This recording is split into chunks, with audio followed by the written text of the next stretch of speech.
we are going to talk about the macro edit. So before in this course, we've talked about the macro versus the micro. We've talked about macro issues in paper versus micro issues in paper.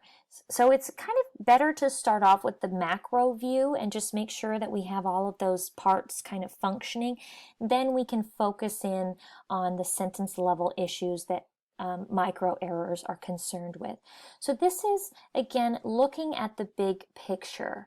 The macro view is the essay as a whole, and we're looking for those component parts we've been searching for this semester. So remember, I don't know if you guys remember this from driver's ed, they tell you not to look at just the car in front of you, but to take in the whole of the windshield, the whole of the big picture, so that you can be a safe and effective driver. And that's what we need to do in order to be effective writers. We need to look at the big picture.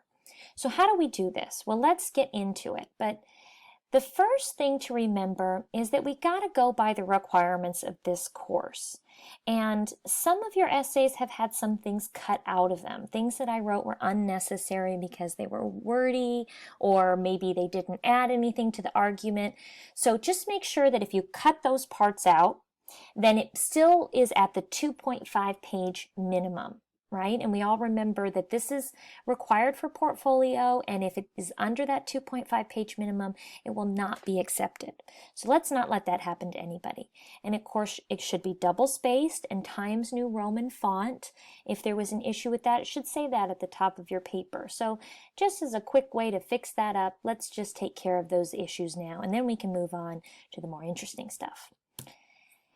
And next we're going to look for those essential components, right? So if the structure of the paper is like the backbone, now we're looking for the individual bones, the vertebrae, right? Okay, so I'm not an anatomy teacher. I can't tell you what bones those are, but we're looking for the bones of the paper, and I can tell you what those are.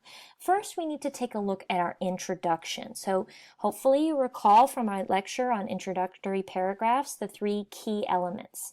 So you hook your reader, and make sure that you have that background information, including the title of our main source for this essay, which in this case is Brainology by Dr. Carol Dweck. So those things really need to be introduced to lay a foundation. And then we move on to the thesis statement. So in class, we did revise our thesis statements, but that by no means that the thesis statement is done being revised.